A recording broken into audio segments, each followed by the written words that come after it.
Why is it that books that end up way up here on my favorites list, books that have changed my life, ones that I still think about all the time, even after reading 50 books in between, why do those ones also throat punch me? Why do those ones make it so I go into a minor depressive episode after finishing them and then need 3 to 5 business days to recover? Why are those my favorite? Do I like being mentally beat up? Sorry, these aren't questions for you. These are questions for my therapist. Book Yaps with Ash. Hello, welcome to Book Yaps with Ash. Welcome back to another video. It's the end of the month. February sucked. February was bad. And I won't bore you with the details because that's not why you're here. But let me tell you something. It was capital B bad. So I'm glad it's over, and I hope March is capital G good. But anyways, even though February was bad, I read some capital F fine books and some good ones. Some very good ones. So I'm going to talk about those in this video. So I finished 4 and an ish books in February. I am halfway through the Dark Tower book 4, which is Ginumbus. I don't have it with me because I'm only halfway through. But that was my reading experience in February, and I think it was a pretty fun mix. So let's look at them. Let's chat about them. Let's hear what I have to say, because I've got the microphone. First one was We Came to Welcome You. And first of all, I invite you to judge this book by its cover, because I sure did. Cover kind of reminds me of a specific scene in the movie The Help. You know what I'm talking about? Eat my shit. That cover reminded me of it. Loved to see it. So, We Came to Welcome You is a book about a queer couple, Saul and Alice, who have just purchased a home in a gated community. And their neighbors come, and they're really trying to convince them to join the homeowners association, which really limits their ability to have control over their home. It basically gives the neighbors access to come into their home whenever they want.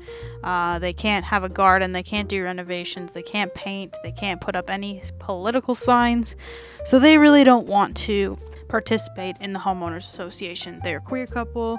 Alice is Korean and Saul is black, and so they don't want to have their lives controlled by a bunch of white people. As soon as they move into the house, weird shit starts happening, but it's really only happening to Saul, not really to Alice. They both do resist joining, but eventually Alice kind of gets pulled into it, and Saul gets she becomes more against it, which makes their relationship kind of stressed a bit. And so the whole book is kind of about Saul resisting the homeowners association and all the weird stuff going along with it, trying to figure out what's going on. And I'll say I did not see it coming. The result, the reason that things were happening, I didn't find it to be predictable at all. And I found the spookiness aspect of the book to be very, very unique. It actually did remind me a lot of We Used to Live Here in a way, in the claustrophobia that you feel while you're reading it, though it is very different. But if that's a book that you've read and you liked, then I think that you would enjoy this one. I didn't really find any of the kind of spooky horror aspects to be cliche or overdone. I thought they were all pretty unique, and they left me feeling uneasy, and they didn't feel cheap or anything like that. My one kind of qualm with this book is that the ending felt a bit rushed, and I didn't love the direction the ending took. I think it's fine. Probably I would have picked something different. I don't know what it is. I'm not a writer, but I think that's just really a me problem. It was one of those books where I realized there was only 6 pages left and was oh god, how are we gonna get there? But we did get there, and yeah, I don't think I'd pick the ending, but I also kind of loved there was some power in the ending. So yeah, great, spooky, kind of modern horror book. I grew up in a gated community, and I will say that they are terrifying and also stupid, so I loved reading it for that reason. And maybe you will too. So I started listening to all of these books on audiobook because Stephen Fry was narrating them, and I thought that'd be a cozy little fun thing to do while I play my little iPad game or my Switch or something. And it is cozy. You know, the first 2 books I'd say are cozy, and they accomplished that for me. This is so long, okay? This is my second time reading this. I've seen the movies. It is so long. The audiobook is 29 hours. It is the worst one. It is. Like, there's so much going on that doesn't need to go on. Harry is a miserable, grumpy, which, like, fine. You know, his parents died, and then, like, his godfather died, and whatever. Like, he has the right to, but it just wasn't cozy. And that, it was my fault. But anyways, I did listen to this whole thing, and that is something that I did spend my time doing, despite the author sucking. I don't recommend. There was probably something else I could have been doing, something else I could have been spending my time on, but that is what I did. I was going to go through the whole series, but I honestly don't know if I'm going to finish the audiobook. I don't really have anything good to say about it. Like, there were some fun moments, but there was just a lot. There's a lot happening in that book that just could have been cut. I feel like we could have used another edit. Why are Cho and Harry fighting so much? They're not married. They're 15. Why are they talking to each other? They hate each other, clearly. Weird stuff. Anyways, yeah, that's all I'm going to say about that one. I'm going to save the best 2 for last. Sorry. So, the movie, The Monkey, came out this week, and I really wanted to read the short story that Stephen King wrote for it, which is part of Skeleton Crew. So I did. It's about 50 pages. You can do it in about an hour. Do I think you need to see the movie? No. It's very different. The movie basically takes the concept that Stephen King came up with and keeps a couple of the characters and a few plot elements and turns it into something really, really good and really, really fun. I loved the movie. The short story is written as a short story. It's very casual. It's you're getting like little different pieces here and there. It's not a very like structured, linear storytelling strategy, and the arc is completely different, but I think that what they did for the movie was a lot better. So yeah, if you were thinking of seeing The Monkey, which is based off of the Stephen King story, you don't need to read it. I read it for you, and if you want a little summary of what to expect, let me know. I can give you that instead. But I did love the movie. The movie was so fun, so funny. It had these gruesome, campy deaths. It was really, really good. And I highly recommend watching the movie and not reading the book. It's really not often that I would say that, so you should listen. So, my second favorite book of the month was TJ Klune's new-ish book, The Bones Beneath My Skin. And the reason I say newish is because he originally published that book. He self-published it in 2018. At the time, he was with an independent publisher.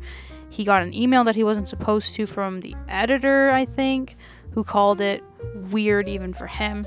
And so he pulled out of publishing with them because he didn't really like the way that made him feel.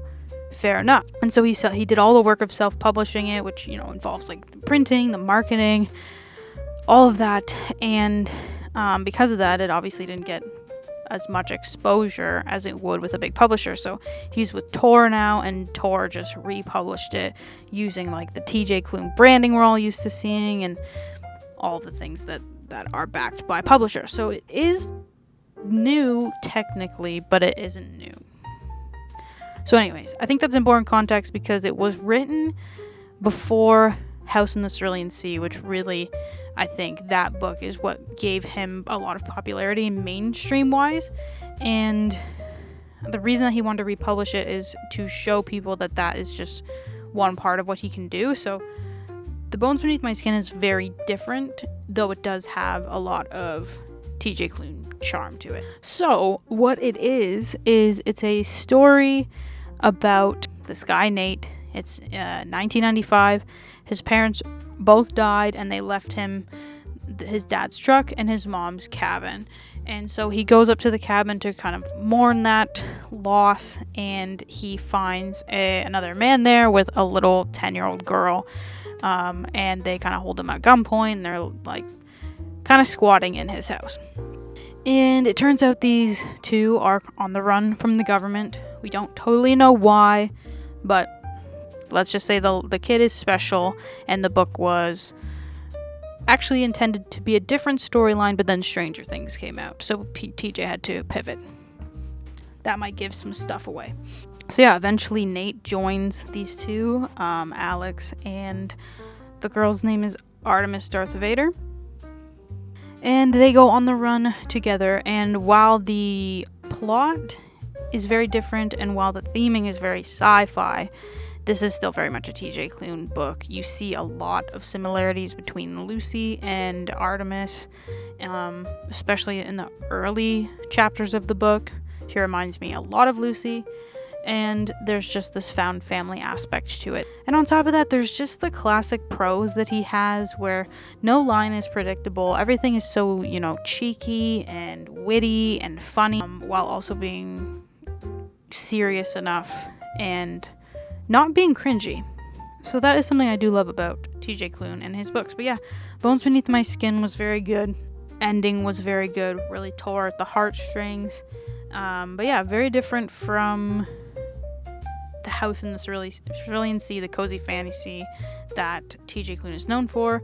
And let you in on a little secret. One spicy chapter. Crazy. Was not expecting that, but what a gift. What a gift. So you remember I was talking about books that put you in depression? Books that make you need therapy? Those kinds of books? Now I'm at a loss for words.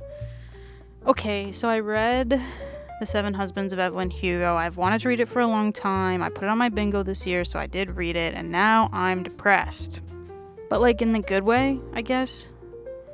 Guys, if you don't know, The 7 Husbands of Evelyn Hugo is about a actress who got her start in the 50s and was famous for being just the most beautiful woman, great actress.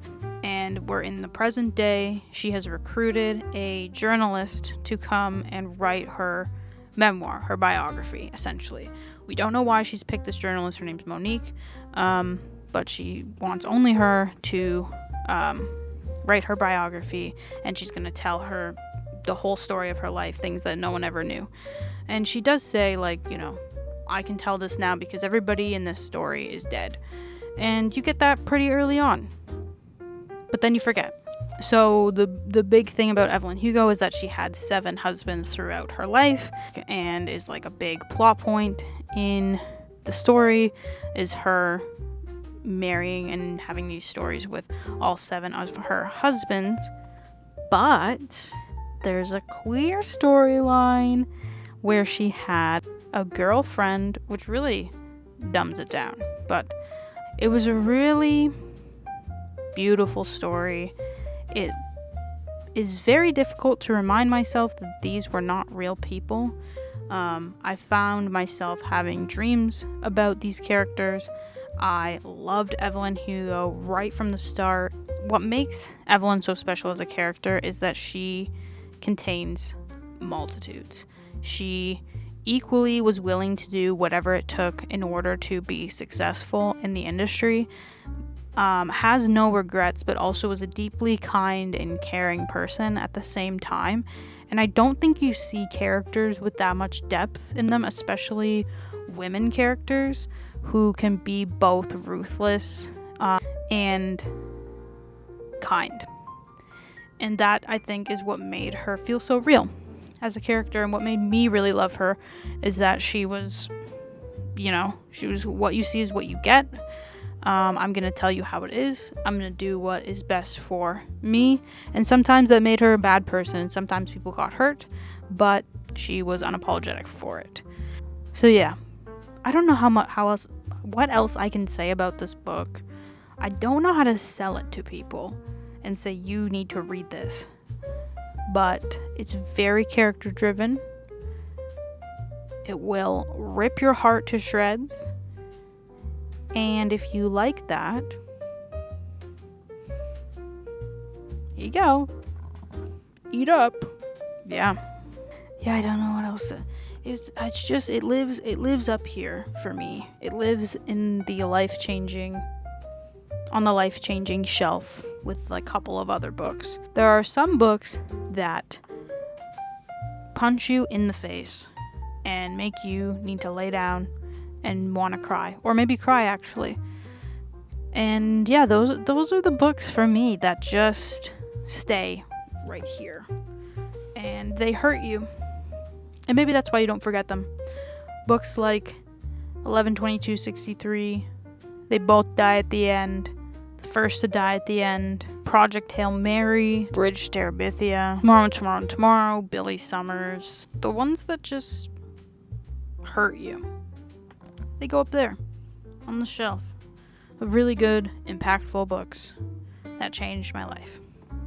So anyway, I don't know what that's about, and you don't need to figure that out for me. I gotta figure that out for myself.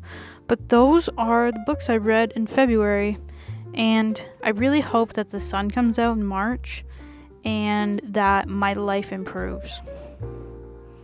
So if you could hope that for me too, I guess, that would be great. If not, if you can't, then that, no worries, really. Don't worry about it. Thanks for watching Book Yaps with Ash. Book Yaps with Ash has been presented by Ash, where Ash reads books and then yaps about them, and makes this video where they yap about the books that they read and yapped about. So thank you for watching, and make sure to like, comment, subscribe, and send me a cute little message in the comments. Goodbye.